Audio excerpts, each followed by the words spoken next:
Saludos a todos, muy buenas y bienvenidos a Madridismo al Día. Derrota durísima frente al Anadolu Efes 83-108 que nos deja con la cosa fea no lo siguiente, complicada no lo siguiente. Luego analizaremos qué cosas pueden pasar, qué tenemos que hacer, pero vamos, yo os lo resumo ya rápido de inicio. Hay que ganar los dos partidos sí o sí para estar en el top 8, tal cual. Antes de nada, también deciros, importante, voy a ir en primer lugar y en primera instancia con lo estrictamente deportivo. De acuerdo, el tema del arbitraje que nos ha dejado a todos los madridistas caliente, pero no de ahora, esto ya viene de largo, lo comentaremos al final del vídeo, ¿de acuerdo? Para un poquito segmentar y estructurar lo que es el vídeo y comentar todos los detalles, porque la verdad es que el partido ha dejado un montón de consecuencias, un montón de elementos a comentar, y si no, me voy a dispersar, me voy a disipar y va a ser todo esto demasiado caótico.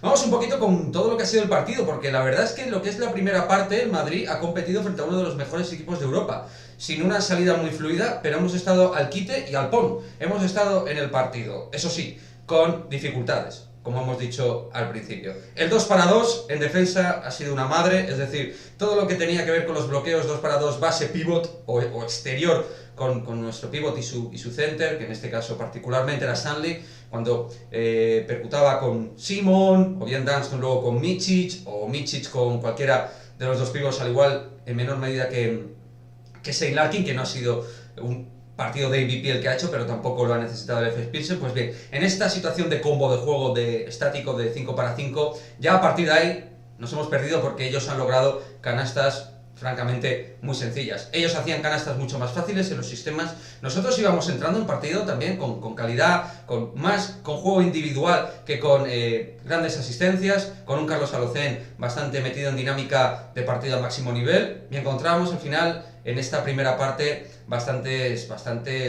tiros en forma de talento, ¿no? Propiamente dicho.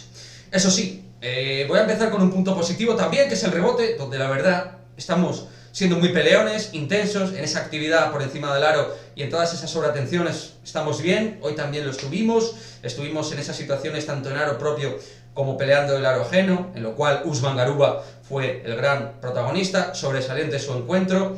Tiene que seguir limando asperezas con su propio juego, seguir calificando su tiro de 6.75, progresando y mejorando. Por cierto, chicos, mañana vídeos sobre Garuba, no os lo perdáis porque vamos a hacer un vídeo sobre Usman y donde vamos a hablar un poquito de su presente y futuro, pero eso ya mañana. Ha hecho mucho de todo y casi todo bien, salvo algunos errores. La mejor noticia individual, aparte de Garuba y un buen partido de Trey Thompkins, la vuelta de Rudy Fernández, que es capital para poder competir. Hoy sin ritmo de competición, la verdad es que ha estado bien, en tiros de 3 lo ha estado intentando, en defensa ayudando, en los intangibles como siempre, porque tiene un IQ tremendo a nivel de lectura de juego, tanto en ofensiva como en fase defensiva. Va a ser muy importante si encontramos un Rudy decente, ahora mismo con jugadores que no están dando la talla, si entra él y empieza a fructificar y a funcionar, será relevante, seguramente, Rodolfo Fernández. ¿Quiénes salen tocados individualmente? Pues creo que a todos los tenemos marcaditos, ¿no? Con el cartel. Unos más, otros menos. Voy a empezar quizá con uno de los menos. Hoy ha hecho muy mal partido Coser, que ni la ha olido, ha entrado y ha estado mal en defensa con Simon y tampoco ha estado dinámico y acertado en ataque. Lasso lo ha dejado colgado en el banco. Tyus demostrando de nuevo que no sirve ni para sacar la basura, no sirve para absolutamente nada. Dunston todo el rato superándolo en las segundas unidades, que entraron tanto de Efes como Real Madrid. JC Carroll, bueno, JC hoy la verdad es que no ha estado atinado, no ha hecho sus tiros y los tiros que ha hecho han sido la mayoría pero que muy forzados. En cuanto a Alberto Abalde, totalmente superado por las circunstancias, por Anderson, por Simon, por todos los duelos exteriores. Creo que ha anotado un triple y poquito más en cuanto a juego pragmático dentro de la línea de partido. Y Nicola Provítola, lo que yo siempre os he dicho y que sigue siendo una realidad, que puede hacer buenos partidos frente al Kosur Betis, con todo mi respeto, frente a equipos de gama media, de la Liga Andesa, y en algún momento determinado te puede dar algo porque tiene calidad, pero es un jugador sin energía, sin actividad defensiva, y eso, con esa frialdad que demuestra en Euroliga, te puede sacar los colores. De hecho, Larkin en la segunda parte, ya con el partido roto, se los ha sacado, pero Michis también, bueno, que no. Ya os lo he dicho una vez, os lo digo dos y os lo digo tres. La Provítola no vale para el Real Madrid y menos para primer base, o al menos no para lo que necesita el Real Madrid en el puesto de bases. Vamos con uno de los hashtags del partido y que puede ser muy importante de cara a las dos finales que nos queda. Tavares, que se lesionó en el tercer cuarto, fue uno de los motivos por los cuales nos salimos de partido, esperemos que no se agrave, y a partir de la salida de Tavares perdimos el hilo. Tavares es el principio y el fin del liderazgo de este Real Madrid. Él es el que hace que el Real Madrid al menos mínimamente tenga posibilidades reales de competir frente a un equipo grande. Luego iremos con los datos, porque frente a los equipos grandes nos estamos dando coscorrón tras coscorrón, por no decir otra palabra u otro término. 67 puntos encajados en la segunda parte, ahí ya voy con unas cuestiones de orgullo que me preocupan. El Real Madrid anteriormente en otras temporadas perdía partidos, pero siempre estaba la casta y el orgullo en esos minutos. El Madrid le veo disperso mentalmente, bajones de concentración, y cuando ve que el partido tiene el sino de ir a perderse, bajan ya la persiana y se van, y se ponen en modo apagado fuera de cobertura. Eso es una señal que no me gusta nada para equipos top.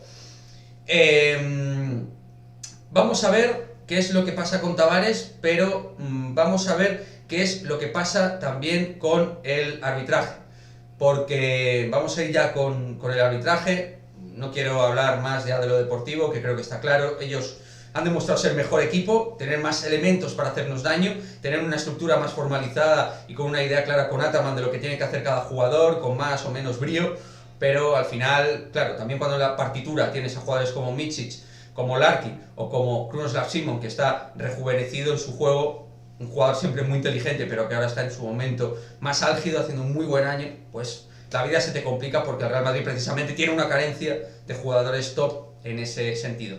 Contra los grandes escaldados, Barça, CSKA, Efes, eso ya lo sabemos y creo que es claro por qué, porque probablemente es que no nos da, ni más ni menos, no hay que hacer tampoco una lectura muy técnica. Pero bueno, vamos con ello, vamos con el arbitraje, que esto es te genera entre rabia, cabreo, tristeza, vacío. Yo he visto, como creo que todos vosotros, todos los partidos de Euroliga, todos y cada uno, y no hay partido de Euroliga en el cual no nos hagan un escarnio. O sea, no hay partido en el cual nos lo hagan. Y me podréis llamar llorón y lo que sea, pero sacar la biblioteca, sacar los vídeos, sacar los partidos, y es que ya no es Christodoulou, no, que bueno, ya le conocemos un poquito del pasado. Es una cuestión ya globalizada con la Euroliga y ya está, y no voy a entrar en más detalles porque yo no sé si me van a capar el vídeo o cualquier cosa, pero al final nos pitan una técnica en el momento clave del partido a Rudy, soltando el balón a los árbitros para que sacaran tras una canasta, y luego esa falta que le pitan a Trey Tompkins en el triple de Shane Larkin, donde Larkin va a Tompkins, Tompkins se aparta de la jugada. Yo no entiendo cómo puede un árbitro ni revisar eso, hacer de tripas corazón. No lo entiendo. Y entiendo que Lasso explote, y entiendo que diga que esto ya lo llevamos un año padeciendo. Un año entero sufriendo este tipo de tropelías arbitrales. Y es que hay que decirlo. O sea, el señorío está cojonudo, está muy bien, pero cuando estás sufriendo este tipo de arbitrajes tan sumamente deleznables y lamentables, lo tienes que decir. Y desde este cauce y desde esta ventana madridista lo vamos a decir. Y es lo que hay. A quien no le guste, pues que cierre el canal y ya está. Al final, la diferencia también es que en estos arbitrajes que hemos sufrido otros años, el Real Madrid era capaz de sobreponerse porque tenía una mayor cuota de calidad y jugadores en su mejor momento, y el sistema competitivo más alto. El nivel competitivo, tanto individual como colectivo, lo tenía más arriba, y eso te hacía sobreponerte. Pero bueno, esto lo llevamos padeciendo mucho tiempo. Por cierto, ha habido una jugada de J.C. Carroll que alguno comenta por ahí. A mí no me ha gustado ni un pelo la jugada, ni a mí ni a nadie, yo creo, a cualquiera que tenga un poco de sentimiento deportivo. Ese balonazo sobre Rodrigo Beaubois. Pero, bajo libro en mano, no está tipificado como técnica ni antideportiva ni nada. Esto a lo mejor se cambiará, como han dicho en la narración de Dazán. Perfecto, a día de hoy, nada que señalizar en este sentido. Así que así nos quedamos, con cara de... sobre todo de impotencia. Yo tengo cabreo, rabia, pero mucha impotencia, porque en caso de clasificarnos, que hay que ganar los dos partidos, hoy el Zenit ha perdido con el CSKA, lo cual es una buena noticia, pero tenemos que ganar al Olympiacos y al Fenerbahce en Turquía. En caso de ganar los dos partidos, que vamos a ver si lo conseguimos, que lo veo muy complicado, como cualquiera de nosotros, vamos a ver si sacamos las fuerzas y el baloncesto, porque esto también es una cuestión de baloncesto. No vamos a obviar todo lo que se ha ido marcando en el camino, que son muchísimas dudas que transmite el equipo en sus competencias. En competencias de sistemas, en ataque, en defensa, en los bloqueos, en los pick and roll defensivos, en mil y una cosas de pizarra, donde ya he comentado en otros vídeos que no estamos haciendo un trabajo definido, y problemas del pasado que vuelven. Y luego lo dicho, que es que a nivel de plantilla estamos muy limitados. Estamos con los elementos justos numéricamente, pero sobre todo cualitativamente. Tanto cualitativa como cuantitativamente. Las dos cosas. Así es muy difícil. Muy difícil. 2 finales que nos quedan. Yo voy a estar apoyando al equipo, como todos vosotros. Y vamos a ver qué es lo que pasa. Pero después nos podemos encontrar un Barça, un Chesca. Pues hombre, sinceramente. Alguno dirá que casi que mejor nos quedemos aquí, ¿no? Yo en eso no soy tan presuntuoso. Yo creo que hay que estar en el top 8. Y a ver cómo llega. Imaginaos que el Barça nos enfrentamos al Chesca y mira, el Chesca ahora con Mike James, que ha sido apeado, cortado por parte de Ingrisitudis. Vamos a ver qué es lo que ocurre, vamos a ver qué es lo que pasa, pero derrota que nos deja muy dolidos, por no decir otra cosa, frente al Anadolu Efes.